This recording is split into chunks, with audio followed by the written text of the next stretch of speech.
Ah, on fait du drag que en haut, hein. En bas, je suis en chaussettes et en jean. It's Covid time, so... Vous savez, je rigole encore d'un tweet qu'a fait Plastic Tyra, je crois qu'il y a un an, genre enfin la première vague, où elle disait Remember when being an Insta queen was considered a bad thing, something like that. En gros, vous vous souvenez quand être une Insta queen était considéré être une mauvaise chose? And look at me now. Well, je dis ça sur un réseau en perdition, mais anyway. Ok guys, hello. Bon, je suis en drague aujourd'hui, il n'y a pas vraiment de raison autre que j'étais en live avec NYX Cosmetics France juste avant. Mais je me suis dit ce look est vraiment trop cool, enfin moi j'aime beaucoup, genre je trouve ça vraiment génial. Je passe en revue vite fait le look, wig de chez Pariser, j'allais dire, wig faite par Pariser, je vous mets les Insta en barre d'infos. Tenue de... c'est pas sur mesure, vous inquiétez pas.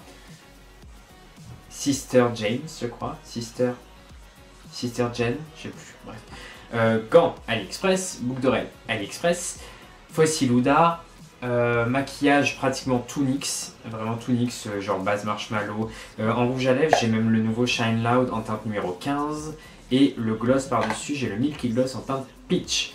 Et en dessous des yeux, les petits trucs argentés, c'est ce qu'on appelle des Face Lace. C'est une marque qui fait des espèces de trucs autocollants comme ça. Et c'est fait par Phyllis Cohen. Ils sont vraiment géniaux. Ils tiennent sur du maquillage, ce qui est quand même assez étonnant. Bref, c'est génial.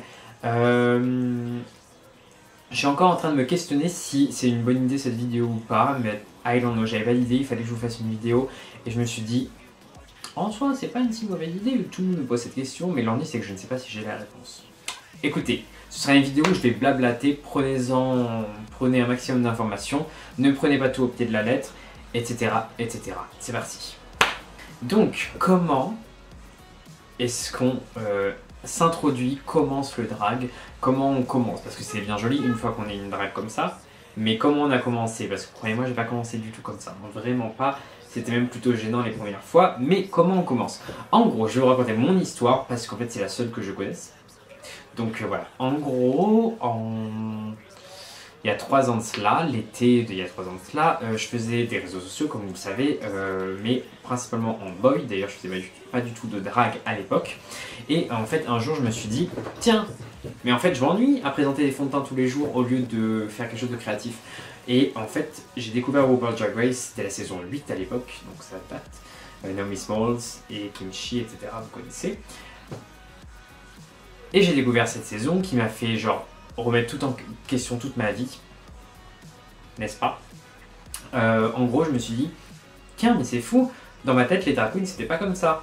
Et en fait bah, ça a l'air génial, c'est hyper beau, c'est hyper tout ce que j'aime. Moi personnellement ce qui m'attire c'est l'esthétique dans le drag, ainsi que les shows bien sûr, mais ça j'y reviendrai vu que c'était pas mon cas au début. Du coup voilà, donc bref je me suis intéressé à ça, j'ai fait des make-up club kid, on les retrouve encore sur mon YouTube à vomir tellement ils sont dégueulasses, mais c'est pas le but. Donc je me suis introduit en faisant des petits make-up club kid, drag, etc. Et c'est ce que je notais bien que je dis faire du drag et non pas être drag. J'y reviendrai aussi.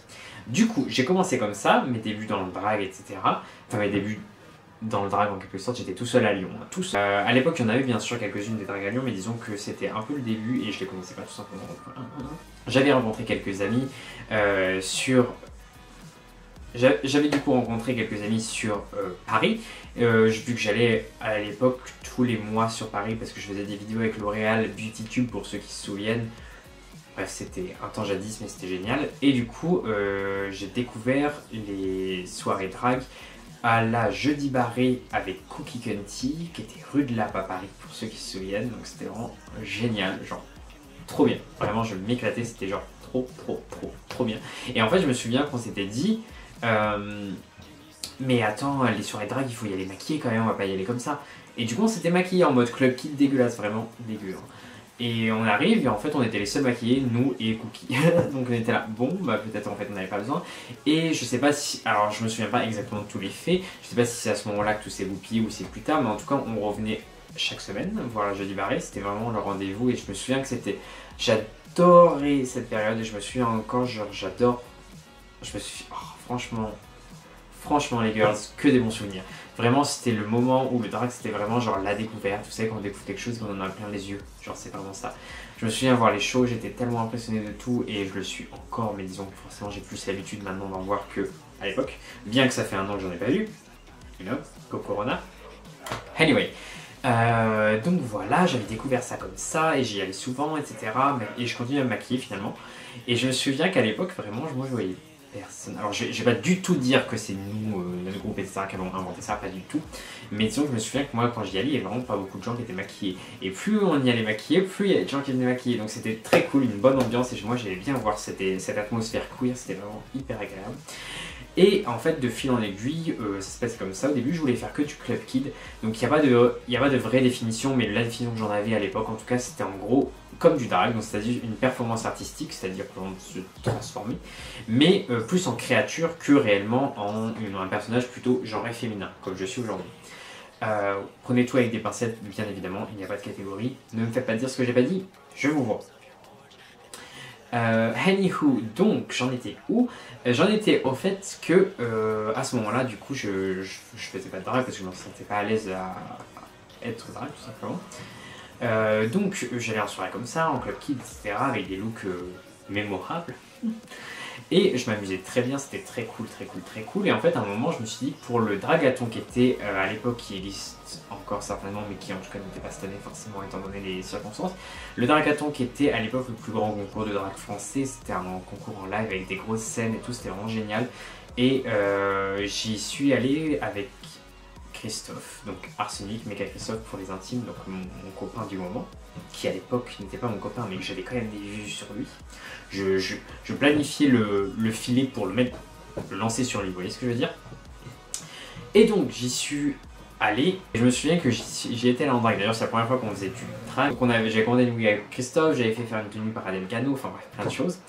Et le jour J, j'y vais, et en fait je trouvais ça vachement cool. Bon, j'étais dégueulasse hein, à l'époque, mais disons quand même j'avais bien aimé le fait, et surtout que j'arrivais à imaginer des tenues en entier féminines. Parce qu'en fait, si vous ne le savez pas, par exemple, j'ai une étagère dans ma chambre que je vous montrerai si vous me demandez de vous la montrer un jour. J'ai une étagère dans ma chambre avec genre toutes mes inspi de quand j'étais petit, donc typiquement Barbie Like des signes, Barbie Réponse, Peachy Peachy Peach, enfin bref, que des trucs mignons comme ça. Et en fait, du coup, moi mes inspi étaient principalement féminines, mais à l'époque, je me sentais pas encore la voie de faire ça. Cela étant, en découvrant ce jour J qu'en fait je pouvais faire quelque chose qui me plaisait encore plus que du Club Kid, ben, du coup j'ai commencé à me dire tiens, il faut que j'imagine des looks drag, il faut que je fasse des looks drag, etc. Ce que j'ai fait, et j'avais la chance d'avoir Christophe Meka qui était du coup devenu mon copain entre temps, et qui du coup me faisait mes perruques, pas gratuitement, pour ceux qui ne le savent pas, je paye toutes mes perruques, celles-ci y compris, toutes mes perruques et toutes mes tenues. Je n'ai jamais rien eu gratuit, si ce n'est la première perruque, la jaune, la toute première perruque, je l'ai eu gratuit, c'était un cadeau pour mon anniversaire. Et je crois que c'est à peu près tout. Oui, le reste j'ai tout payé. Voilà, parce que c'est important, tout travail mérite salaire. Dites-vous toujours, ne faites pas autre chose que vous n'aimez pas qu'on le fasse. Donc typiquement, c'est pas parce que c'est votre ami, votre copain ou quoi, et qui fait quelque chose, qui doit vous le faire gratuit tout le temps. Une fois ça passe, 1000 fois ça devient cher. Bref, je m'égare, je reviens à mes moutons. Donc je découvre ça, tout ça, etc. Donc c'est trop cool. Et je décide en fait de me mettre plus en drague parce que c'était ce qui m'intéressait le plus. De là, du coup, il y a des événements qui se passent, forcément, hein, vu que c'est une année normale, en 2018, 2019, 2019 je crois. On est invité à plein de trucs, on fait des soirées, on va au Yono, on fait des soirées la jeudi barré, on va au Red Bar, on va où? Je suis là, Another Club, Plane, No Sleep, Another Club, etc. On fait ça quoi, machinerie du Moulin Rouge, plein de soirées, plein de trucs qui s'enchaînent, plein de trucs. Where's the World arrive en France, Chris fait des perruques pour Kimchi, du coup il m'invite gratuitement à y aller. Ensuite il y a Aquaria qui gagne la saison 10 de RuPaul's Drag Race, spoiler alert, désolé je l'ai mis en retard. J'y vais en drague avec une nouvelle perruque, un nouveau look, elle me fait monter sur scène. Consécration, meilleur moment de ma vie vu que ben, c'est une de mes dragues préférées, clairement, un grand moment. J'étais pas toqué ce jour-là d'ailleurs, on s'en souvient encore. Anyway, voilà, bref, des choses se passent, c'est très cool, on s'amuse. Franchement, quand je repense à cette période, c'était trop cool. Je vivais pas avec mon copain à l'époque, chacun son appart. Et je me souviens des moments où je faisais des lives YouTube d'ailleurs, où j'invitais des dragues à venir faire des lives avec moi pour se préparer pour aller à la Madame Claude ou des soirées. Qu'est-ce qu'on s'amusait, c'était vraiment trop cool. Je regrette ce temps-là parce que là, il se passe plus rien. Anyway, oh franchement, oh c'était trop bien quand tu y repenses, c'était vraiment cool. Bref, tout ça se passe et vient un jour où je me dis, bah en fait une drague c'est pas censé faire que des trucs sur les réseaux sociaux ou juste être jolie, même si ça peut, contrairement à ce que les gens pensent. Tout drag est valide, autant un drag qui ne recherche pas une esthétique particulière qu'un drag qui cherche que l'esthétique et rien d'autre. Donc, poète cacahuète ceux qui pensent l'inverse, tout drag est valide, point. Right. Du coup, je me suis dit, tiens, je vais essayer de faire des perfs. Donc, je me souviens que je crois que la première perf, c'était un concours à la Jeudi Barré, qui était la soirée avec laquelle j'ai connu le drag grâce à Cookie, grâce à Corentin qui m'y avait emmené, etc. Bref, des full circle moments, you know. Donc, Cookie, pendant plusieurs années, vu que là, ça s'est arrêté pendant le Covid, logique, a fait un concours qu'elle a appelé le concours des jeunes talents. Pour ceux qui ne connaissent pas Cookie Conti, on a fait une vidéo ensemble et c'est une des plus grandes drags sur Paris et qui m'a introduit au milieu. Enfin bref, le mieux quand même, c'est d'avoir forcément des amis ou une communauté drag, mais pour vous dire, Cookie, je la connaissais pas avant de la rencontrer en drag. Je savais même pas au début à quoi elle ressemblait en mec, etc. Enfin, je l'avais jamais vu en mec. Et je sais pas comment ça s'est fait, mais on s'est liés d'amitié. Je me souviens que j'allais souvent chez elle, enfin chez Adèle Cano, etc. Et on faisait des trucs ensemble, c'était très cool. Cette période était vraiment géniale. Et bref, full circle moment, donc on me propose de faire ce concours des jeunes talents, ce que je fais avec d'autres drags qui ont évolué depuis, etc. Donc je fais des shows, je passe la première étape, je suis gardé, je vais en demi-finale je crois. Et là je suis pas gardé, parce que quand même c'était mes premières, hein. Et j'étais de base pas du tout un très bon danseur, non pas que je le sois beaucoup mieux aujourd'hui, mais disons que j'ai pris en assurance on va dire. Et voilà, donc en gros, moi ce que je vous conseille quand même, c'est de faire des scènes ouvertes. Donc déjà, c'est d'aller souvent à des shows, en temps normal, hein, hors Covid bien entendu. Vous allez le plus souvent à des shows afin de montrer déjà que vous êtes là. Au fur et à mesure, on va voir que vous êtes là. Maquillez-vous si possible en drague ou en club dans ce que vous voulez pour qu'on vous remarque forcément plus. Petit à petit, éventuellement, liez-vous d'amitié, n'hésitez pas à complimenter les queens, etc. Et en ayant des amis, bah, vous allez plus facilement aux soirées, etc. Et dites-vous que vous avez pas du tout à avoir peur d'une drag queen qui est là depuis 10 ans, d'une drag queen qui a des abonnés sur Insta ou quoi. N'ayez pas peur, franchement, dites-vous que si on fait du drag et si on est drag et si on va en soirée, etc., c'est pour une chose principalement, c'est le partage. Et le partage, on s'en fout que vous ayez 10 000 abonnés, 60 000 abonnés, 100 000, 1 million ou 2 abonnés. Ce qui compte, c'est de voir votre gentillesse, votre bienveillance et votre volonté d'en faire ou de réussir ou de faire les choses bien. Et ça, c'est l'essentiel et croyez-moi, du temps que vous le montrez, on le verra. Voilà, donc du coup j'ai fait cette scène, ça m'a permis de me lancer et de me montrer en fait que finalement j'aimais bien performer, je trouvais ça vraiment cool, très agréable et honnêtement en fait ça m'a donné vraiment goût à ça. Donc du coup de cela j'ai enchaîné plusieurs scènes ouvertes, donc scènes ouvertes c'est des scènes gratuites. Vous pouvez faire soit des concours soit des scènes ouvertes. Les scènes ouvertes c'est pas un concours, c'est juste en gros vous venez et on vous propose de faire une performance devant du public qui viendra éventuellement parce que ce sera hosté par une queen assez connue dans le milieu. Mais en échange, vous ne serez malheureusement pas rémunéré. C'est normal, c'est comme ça au début. Et si vous travaillez bien, etc., au fur et à mesure, on vous appellera peut-être pour des choses payées. Ça se fait vraiment assez naturellement. Moi, j'ai pas demandé un jour ça m'a proposé, et ainsi de suite.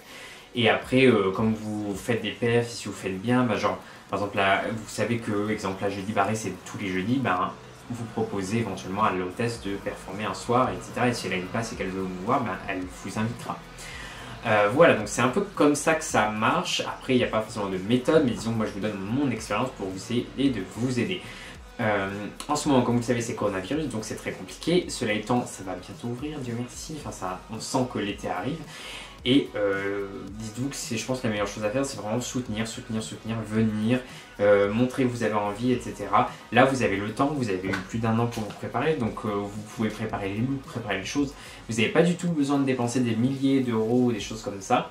Croyez-moi, j'ai pas commencé avec tout ça, hein, vraiment pas. J'ai commencé avec des fringues de fripe, des fringues Azos en solde, des perruques plates que je crêpais moi-même, enfin voilà, c'est forcément, on commence pas là où on voudrait exactement être. C'est normal d'avoir une évolution et c'est ça qui est agréable aussi, c'est évoluer, c'est toujours très agréable. Voilà, écoutez, là du coup c'est le principal pour comment débuter dans le drag. Ce qu'il y a à retenir, c'est vraiment venir en soirée drag avec des amis, qu'ils soient drag ou non, hein, parce que moi au début mes amis n'étaient pas drag non plus, on n'était pas drag, aucun n'était drag, juste on avait une volonté de se maquiller, de faire des choses, et au fur et à mesure ça nous a plu au point qu'on en est aujourd'hui. Donc avoir des amis, une communauté, une house, avoir un groupe d'amis avec lequel on sort en soirée drag. Aller au maximum de soirées drag, soutenir les artistes drag, complimenter les drags, les suivre également sur les réseaux sociaux, enfin faire un full circle moment, vraiment vous allez les voir, etc. La plupart des soirées sont gratuites ou si elles sont payantes, en tout cas c'est vraiment pas très cher, c'est en général moins de 10 euros. Dites-vous que quand vous allez au théâtre c'est 50, 30, 50, 60 euros, donc voilà. Et elles travaillent, etc. Ça leur permet de leur payer. N'hésitez pas à tipser les queens, ça c'est très important. Je les crois jamais dit en vidéo, mais c'est important parce que c'est un truc qu'on fait en Amérique mais qu'on fait pas en France. Même si en général il y a un cachet qui est prévu pour les queens, croyez-moi que le cachet est loin de rembourser tout ça. Et quand bien même il le rembourserait, il faut aussi vivre par la suite. Donc le but c'est aussi un jour de vivre de notre passion. Donc voilà, tipser les queens, ça veut dire quoi tipser? C'est tout simplement donner 5, 2, 3, 1 euro, enfin donner ce que vous pouvez. Si vous pouvez donner 20 euros, ben donnez 20 euros. Si vous pouvez donner 100 euros, donnez 100 euros. Faites le mieux, mais en tout cas si un show vous plaît, n'hésitez pas à aller à soit donner à la queen un billet, du coup il y a que ça, enfin, le plus petit billet c'est 5, sinon vous donnerez des pièces à la fin. Parce que vous ne balancez pas des pièces sur la queen, forcément. Bref, voilà, c'est quelque chose qui est important, je pense. Et la dernière étape, c'est faire des scènes ouvertes ou des scènes gratuites. Ne pas hésiter à proposer également ces services, en quelque sorte, de prestations. On commence jamais en haut et forcément, il faut montrer qu'on est là, s'imposer et faire du bon travail. Donc voilà, si vous avez des choses intéressantes, à des originalités, des choses que vous faites et que les autres ne font pas, n'hésitez pas à les présenter et à les montrer. Dites-vous que les queens qui sont là depuis longtemps, elles sont toujours ouvertes à inviter des nouvelles queens parce que c'est toujours sympa d'avoir de la nouveauté. Un jour j'ai été nouvelle, hein. Un jour j'ai été la nouvelle sur la scène parisienne, etc. Ça a été plus ou moins ça. Dites-vous que même si moi de mon côté je fais en sorte d'être le plus positif possible et la plupart des queens le sont, c'est pas forcément le cas de tout le monde. Il y a forcément, c'est un milieu comme tous les autres, il y a un peu de jalousie, il y a un peu de prise de tête, il y a un peu de drama. Donc ne prenez pas tout au pied de la lettre. Si forcément on vous accueille pas les bras ouverts, ne le prenez pas forcément mal. Ça peut arriver malheureusement, mais voilà, moi quand je suis arrivé, tout le monde m'a pas accueilli les bras ouverts. J'étais le mec qui arrive et qui a déjà un peu d'abonnés sur Insta, machin, tout ça. Je me suis dit, bon bah tiens, ok, d'accord, maintenant c'est à moi de leur prouver que en fait j'ai ma place ici. Et comment on fait ça? On est gentil, on est bienveillant et on fait les scènes ouvertes et on fait des trucs.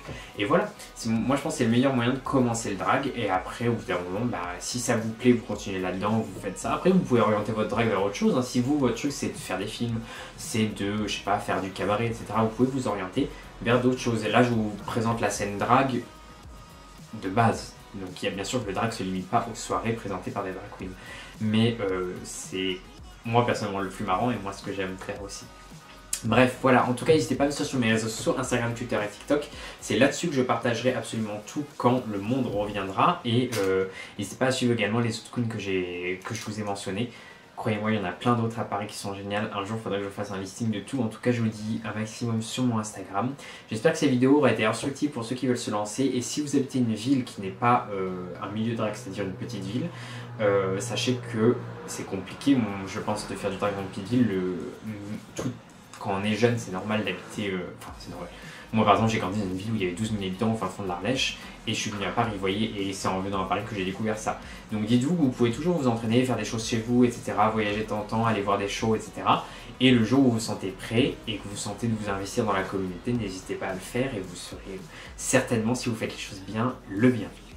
Et la bienvenue, parce que le drag est ouvert à tous, hommes, femmes, non-genrés, etc. Tout le monde est le bienvenu. Sur ce, moi je vous dis à la prochaine, j'espère que ce look et que mes paroles auront été bien dites. N'hésitez pas à me dire si vous avez des questions, s'il y a des choses où j'étais pas clair dans les commentaires. Moi je vous dis à la prochaine sur ma chaîne et je vous fais à tous des très gros bisous. Bye bye.